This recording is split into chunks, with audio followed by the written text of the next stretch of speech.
नमस्ते बच्चों। आज मैं हिंदी वस्तुनिष्ठ शुक्लयुगीन उपन्यासकार व उनके प्रमुख और चर्चित उपन्यासों पर चर्चा करूंगी। मैंने एक बहुत अच्छा मटेरियल आपके लिए तैयार किया है जिसमें से आपको बहुत मदद मिलने वाली है। किंतु सबसे पहले मैं प्रश्नावली 10 में हुई एक भूल चूक के विषय में आपसे बात करना चाहती हूँ, तो उसे सुनिए आप।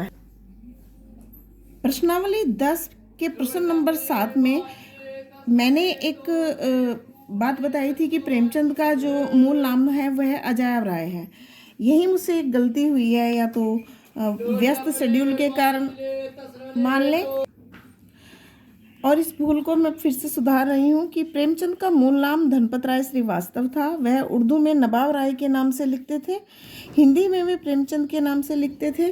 प्रेमचंद नाम उन्हें मुंशी हृदय राम निगम जी ने दिया था। अजायब राय जो है वो उनके पिताजी का नाम था, मुंशी प्रेमचंद के। तो इस गलती को आप ध्यान में रख लें। मुझसे हुई है, सॉरी। बहुत जब पढ़ाता है व्यक्ति हो जाता है कभी कभी। आज हम चर्चा करेंगे उपन्यास लेखकों और उपन्यासों पर। तो हम सबसे पहले यहाँ पर मुंशी प्रेमचंद को ले रहे हैं। मुंशी प्रेमचंद हिंदी साहित्य जगत में उपन्यास सम्राट के नाम से प्रसिद्ध हैं और उन्हें यह उपाधि बंगला कथाकार शरद चंद्र चट्टोपाध्याय जी ने दी थी। मैंने यहाँ लिखा है उपन्यास सम्राट, तो इसे ज़रूर आप अपने रजिस्टर में ऐड कर लें। तो उनके प्रमुख उपन्यासों के विषय में यदि हम बात करें तो प्रेमाश्रम, रंगभूमि, कायाकल्प, निर्मला, गबन, कर्मभूमि, गोदान, ये सभी सार्थ से लिखित जो मौलिक उपन्यास हैं वह हिंदी में हैं। और इनमें से जो प्रेमाश्रम, सेवा सदन और रंगभूमि उपन्यास हैं वह उन्होंने पहले उर्दू में लिखे थे, किंतु हिंदी में पहले प्रकाशित होने के कारण वह उनके मौलिक उपन्यासों में गिने जाते हैं। यदि हम मूल रूप से उनका हिंदी में लिखा हुआ पहला उपन्यास पर बात करें तो कायाकल्प जो सन 1926 में लिखा गया था, उनका पहला मूल हिंदी में लिखा गया उपन्यास है। जो मूलतः उपन्यास उर्दू में लिखे गए उनमें जलवाए इसार जो वरदान के नाम से उन्होंने अनुदित किया, दूसरा हम खुरमा व हम सवाब प्रेमा अर्थात दो सखियों का विवाह जो प्रतिज्ञा के नाम से हिंदी में रिलीज हुआ। यहाँ पर 3 उपन्यासों के विषय में हम फिर से चर्चा कर रहे हैं जो मैंने यहाँ भी अभी लिए थे, सेवा सदन, प्रेमाश्रम और रंगभूमि। तो यहाँ पर बाजारे हुस्न के रूप में तो सेवा सदन, गोसी आफिमत के रूप में प्रेमाश्रम और चौगाने हस्ती के रूप में रंगभूमि जो है लिखा गया, किंतु यह सेवा सदन, प्रेमाश्रम और रंगभूमि के नए नाम के साथ हिंदी में प्रकाशित हुए।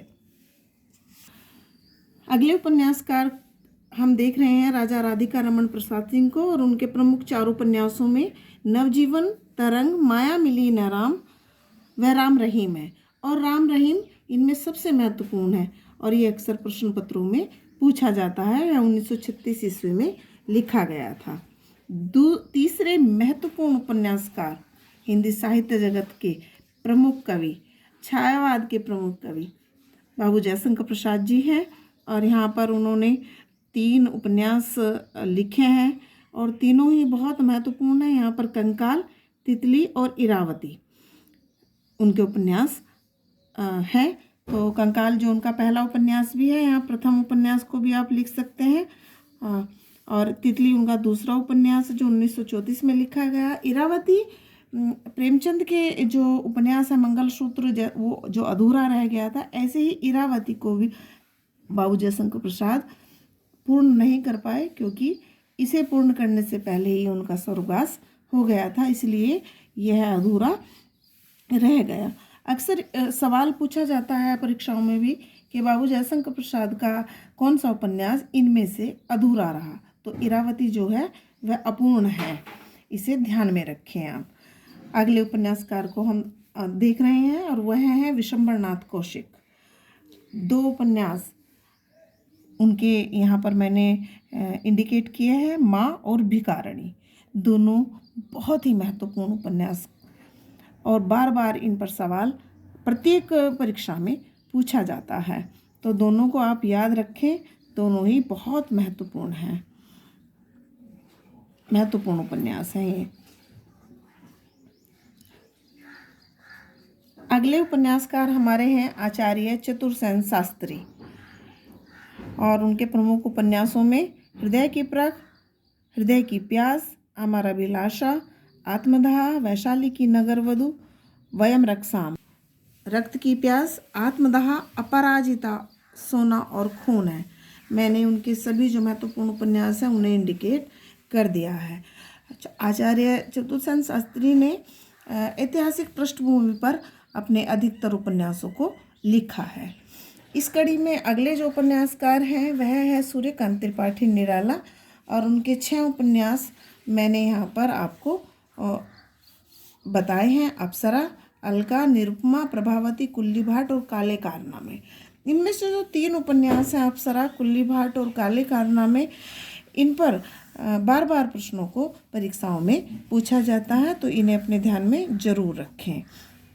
अगले उपन्यासकार हैं पांडे बेचन शर्मा, और इनके प्रमुख उपन्यास हैं चंद हसीनों के खतूत, दिल्ली का दलाल, बुधवा की बेटी, शराबी, सरकार तुम्हारी आंखों में। इन 5 में से 3 जो सबसे महत्वपूर्ण उपन्यास हैं वो हैं चंद हसीनों के खतूत, दिल्ली का दलाल और बुधवा की बेटी। यहाँ पर भी इन तीनों में भी सबसे जो ज़्यादा महत्वपूर्ण है वह है चंद हसीनों के खतूत, क्योंकि यह महत्वपूर्ण इसलिए है क्योंकि यह पत्रात्मक शैली में लिखा गया हिंदी साहित्य जगत का पहला उपन्यास है। तो मैंने यहाँ इंडिकेट भी किया है, आप इसे ज़रूर, पत्रात्मक शैली यानी कि पत्रों के द्वारा उपन्यास को आगे बढ़ाना, पत्रों के आधार पर इस उपन्यास को आगे बढ़ाया गया है। इसकी कथा वस्तु जो है वह पत्रात्मक शैली पर आधारित है। उपन्यासकार हैं भगवती चरण वर्मा। यहाँ पर उनके प्रमुख उपन्यास जो है वो है चित्रलेखा, 3 वर्ष, भूले बिसरे चित्र, टेढ़े मेढ़े रास्ते और सभई नचावत राम गोसाई। इन तीनों में से भी इन 5 में से 3 जो उपन्यास हैं वो बहुत महत्वपूर्ण है, और इन तीनों में से भी जो सबसे ज़्यादा महत्वपूर्ण है वो चित्रलेखा है। चित्रलेखा की जो कथा वस्तु है वह पाप पुण्य के भाव पर आधारित है, तो इन तीनों को आप जरूर से देख लें। हमारे अगले उपन्यासकार हैं सियाराम शरण गुप्त। राष्ट्रकवि मैथिली शरण गुप्त के ये छोटे भाई हैं, और इनके जो उपन्यास हैं वह जो उनकी कथा वस्तु है महत्वपूर्ण रूप से यदि मैं कहूँ तो वह नारी जीवन के मार्मिक पक्षों को लेकर बहुत अधिक है। उनका जो निजी जीवन रहा है वह बहुत मार्मिक घटनाओं से भरा रहा है, तो कहीं ना कहीं जब उनके उपन्यासों को हम पढ़ते हैं तो उनकी जो मार्मिकता है उपन्यासों की वह उनके निजी जीवन से जुड़ी हुई दिखाई पड़ती है। तीनों ही उपन्यास बहुत महत्वपूर्ण है और अक्सर उनसे जुड़े हुए प्रश्न सभी प्रश्न पत्रों में पूछे जाते हैं। अगले जो उपन्यासकार हमारे हैं वह है वृंदावन लाल वर्मा, और ऐतिहासिक उपन्यासकार हैं। ऐतिहासिक उपन्यास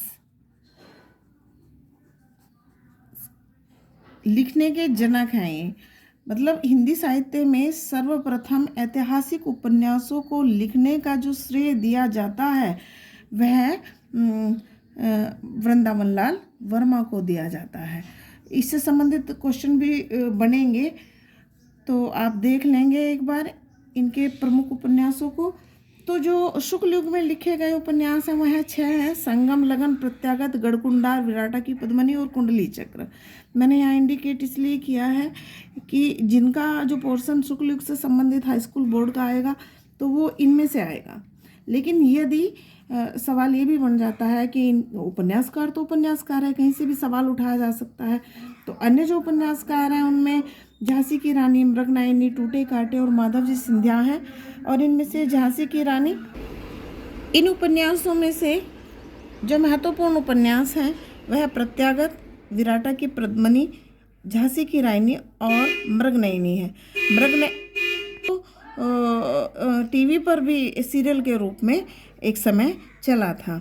मैंने यहाँ पर उनके सन भी इंडिकेट कर दिए हैं, आप इन्हें ज़रूर ध्यान से देख लें। और वृंदावन लाल वर्मा जी को हम इस रूप में ज़रूर देखें कि ऐतिहासिक उपन्यास लेखन के जनक भी हैं।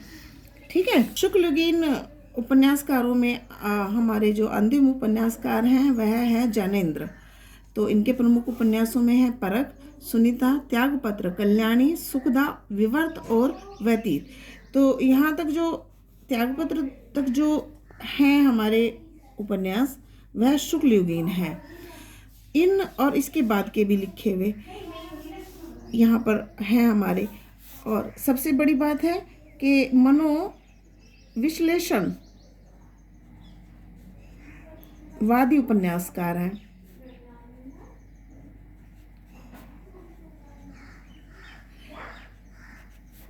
जो ज्ञानेंद्र हैं वह मनोविश्लेषणवादी उपन्यासकार के रूप में हिंदी साहित्य में जाने जाते हैं। तो यहाँ पर इनकी परख, सुनीता, त्यागपत्र और सुखदा, विवर्त, ये जो 5 उपन्यास हैं ये अत्यंत महत्वपूर्ण हैं। इन्हें आप ज़रूर अपने रजिस्टर में ऐड कर लें।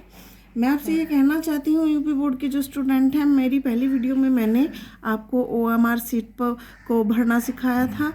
जिन लोगों ने वो वीडियो नहीं देखी है आप उसे दोबारा से देख लें और अपना जो सिलेबस है उसे आरंभ से ही आरंभ करें।